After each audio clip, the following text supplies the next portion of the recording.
দেখো বন্ধুরা, এখানে 1 চামচ মতো পাঁচফোড়ন নিয়েছি, আর এইটা দিয়ে তোমাদের আজকে রান্না করে দেখাবো। আর এতই টেস্টি হয় এই মিষ্টি কুমড়োটা। চলো শুরু করি। নমস্কার বন্ধুরা, কাকুলি কিচেন হাউসে সবাইকে স্বাগত জানিয়ে প্রতিদিন তোমাদের কাছে নতুন রেসিপি নিয়ে চলে এসেছি। তো আজকে রেসিপি আশা করি ভালো লাগবে। আজকে আমি তোমাদের বানিয়ে দেখাবো সম্পূর্ণ নিরামিষভাবে একটা মিষ্টি কুমড়ো রেসিপি। কোনো রকম মশলা ছাড়াই, বিনা মশলাতেই আমি বানিয়ে দেখাবো, কিন্তু দুর্দান্ত হয় খেতে। তো তোমরা প্রথম থেকে শেষ অবধি দেখতে থাকো, আশা করি ভালো লাগবে। আর যে সকল বন্ধুরা এখন নতুন আমার চ্যানেলে, তাহলে চ্যানেলটা সাবস্ক্রাইব করে পাশে থেকো। আর তাহলে চলো শুরু করি। বন্ধুরা দেখো, এখানে কুমড়োটা নিয়েছি, আর কুমড়োটা কিন্তু অনেকটাই বড় সাইজের, আর দেখতে কতটা সুন্দর লাগছে দেখো দেখতে। এটা কিন্তু বাজার থেকে কিনে নিয়ে এসেছি। এটা প্রায় 2 কিলো কুমড়ো আছে। এখান থেকে আমি অর্ধেকটা কেটে নিব, অতটা রান্না করব না। আমি অর্ধেকটা কেটে তোমাদের দেখাচ্ছি। দেখো এই সাইজের কুমড়োগুলো কিন্তু দেখতে খুব সুন্দর লাগে।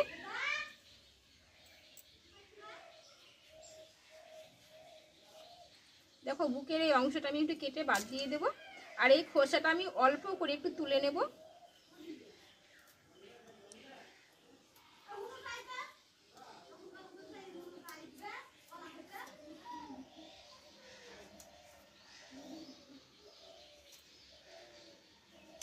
দেখো এই খোসাটা কিন্তু আমি আগে তুলে নেব।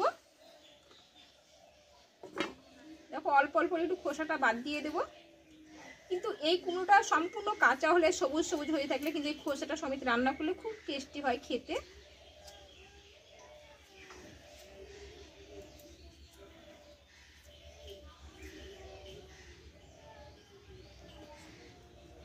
এখান থেকে আমি আর একটু কিছুটা নিয়ে নেব। মোট এখানে 2 কিলো মতো কুমড়ো আছে, আর কুমড়োটা অত্যন্ত বড় সাইজের, দেখতে খুব সুন্দর লাগছে।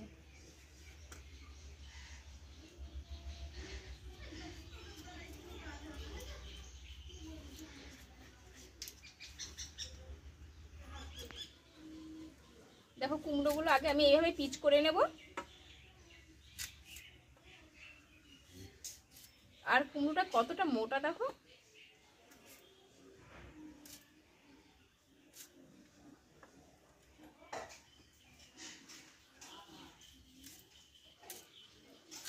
যেহেতু কুমড়োটা কিন্তু কেনা, সেই জন্য আমি গোটায় আগুতে ভালোভাবে পরিষ্কার করে ধুয়ে নিয়েছিলাম। আর বাজারে যে কোনো কেনা জিনিসই কিন্তু আগে ধুয়ে কাটা ভালো।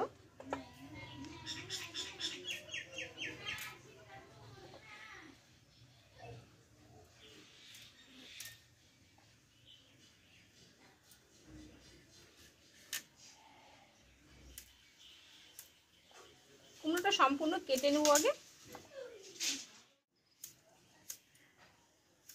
দেখো বন্ধুরা, কুমড়োটা আমার কিন্তু সম্পূর্ণ কাটা হয়ে গেল।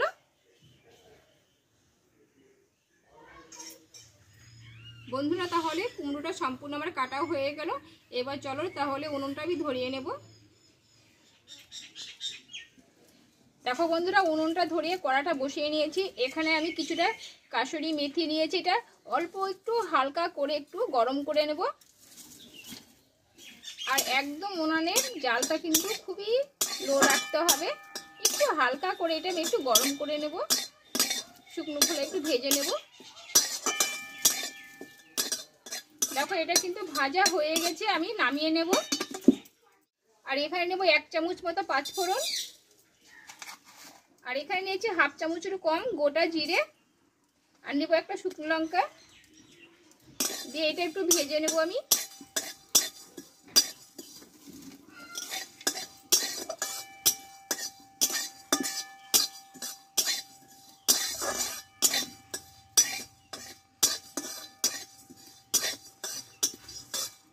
গোটা জিরে, পাঁচফোড়নটা, শুকনো লঙ্কাটা একটু ভালো করে ভেজে নেব, নিয়ে নামিয়ে নেব।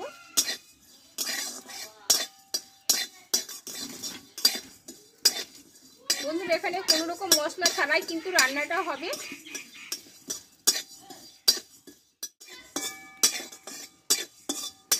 দেখো বন্ধুরা, এটা কিন্তু ভাজা হয়ে গেছে, আমি নামিয়ে নেব। দেখো কড়াটা গরম করে নিয়েছি, এখানে 2 চামচ মতো আমি সরষের তেল দিয়ে দেব। আর এই তেলে আমি একটা শুকনো লঙ্কা এইভাবে আমি ভেঙে দেব, আর দেবো একটা তেজপাতা ছিঁড়ে নিয়ে দিয়ে দেবো। আর দেবো হাফ চামচ মতো পাঁচ ফোড়ন। এবার ফোড়নটা একটু ভালো করে ভেজে নেব আমি।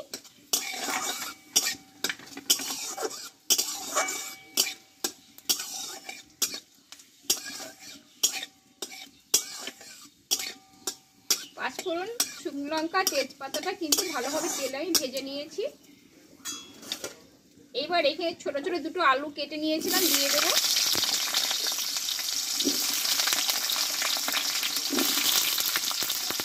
এবার এই আলুটা একটু ভালোভাবে কষিয়ে নেব।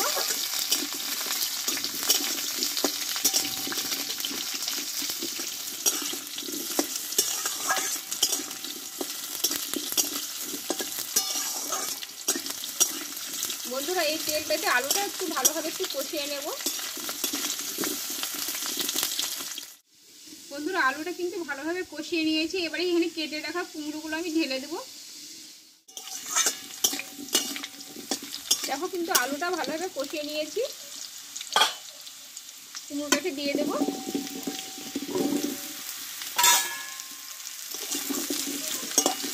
এবার কুমড়োটা একটু ভালোভাবে কষিয়ে নেব। আর এই কুমড়োটা কেটে কিন্তু অনেকটাই হয়েছে।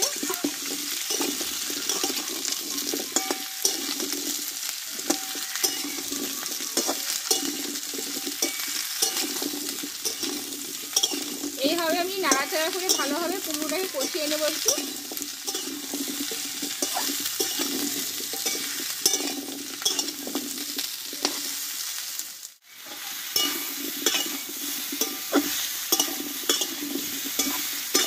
দেখো বন্ধুরা আলু আর কুমড়োটা কিন্তু ভালোভাবে আমি কষিয়ে নিয়েছি।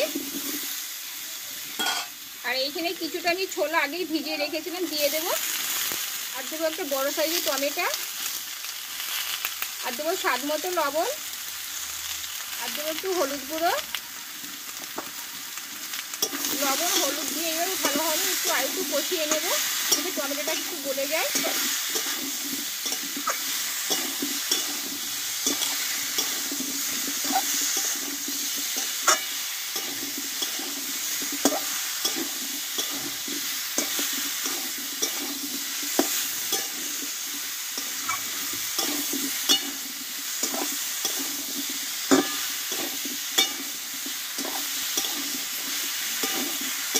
লবণটা দেওয়ার পরে কিন্তু টমেটোটা কিন্তু গলতে লেগেছে। আর এই কুমড়োটা কষার সময় কিন্তু লবণটা দেবে না, তাহলে কিন্তু আগে কুমড়ো থেকে জলটা বেরিয়ে যাবে, তাহলে কিন্তু কুমড়োটার ভালো কষা হয় না। দেখো বন্ধুরা লবণটা দেওয়ার পরে কিন্তু কুমড়োটা পুরো গলতে লেগেছে, জলেও লেগে যাচ্ছে, আর পুরোপুরি কিন্তু কষাও হয়ে গেছে। এবার আমি এখানে অল্প করে একটু জল দিয়ে দেবো।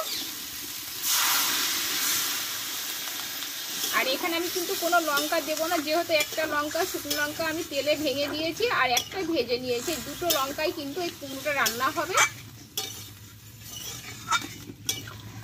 এবার কিছুক্ষণ আমি একটু ফুটিয়ে নেব।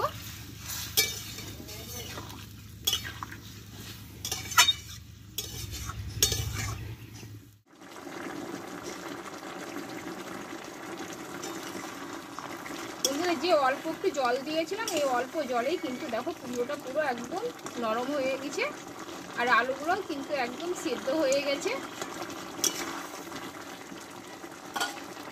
এইবার এখানে আমি মশলাটা, গুঁড়ো করা মশলাটা দিয়ে দেবো। যে পাঁচ ফোড়ন, শুকনো লঙ্কা আমি আর একটু গোটা জিরে ভেজে নিয়েছিলাম, দিয়ে দেবো। আর এখানে সে কাসুরি মেথিটাকে হালকা করে ভেজে নিয়েছিলাম, দিয়ে দেবো। আর দেবো একটু গরম মশলা, আর অল্প একটু দেবো চিনি, যেহেতু মিষ্টি কুমড়ো। মশলাগুলো দিয়ে আমি একটু নাড়াচাড়া করে নেবো। এবার কুমড়ো আলুটা কিন্তু একদম সেদ্ধ হয়ে গেছে।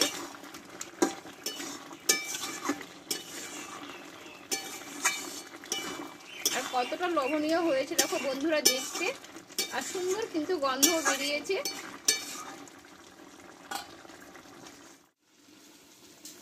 বন্ধুরা যেহেতু নিরামিষ রান্না, তার জন্য একটু ঘি কিন্তু লাগবে, তাই এখানে হাফ চামচ মতো আমি ঘি নিয়েছি, আমি দিয়ে দেবো। ঘিটা দিয়ে আমি কিছুক্ষণ আবারও নাড়াচাড়া করে নেব।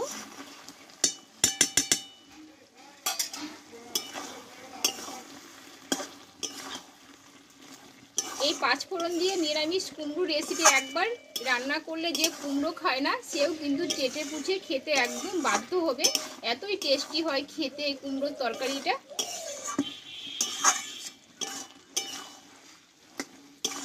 আর কত সুন্দর একটা গন্ধ বেরিয়েছে, আর কালারটা কত সুন্দর এসছে দেখো বন্ধুরা। তাহলে বিনা মশলায় একদম কিন্তু কুমড়ো তরকারিটা সম্পূর্ণ হয়ে গেল।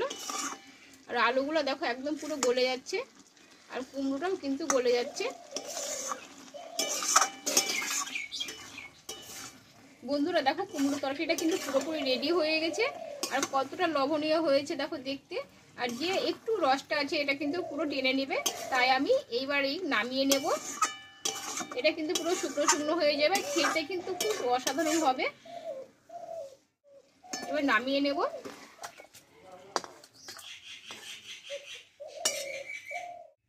বন্ধুরা তাহলে 5 ফোড়ন দিয়ে সম্পূর্ণ নিরামিষভাবে আমার কুমড়ো রেসিপিটাও হয়ে গেল। আর তোমরাও বাড়িতে একবার এভাবে বানিয়ে নিও, কিন্তু অসাধারণ হয় খেতে, ভাত রুটি পরোটার সঙ্গে খাওয়া যাবে।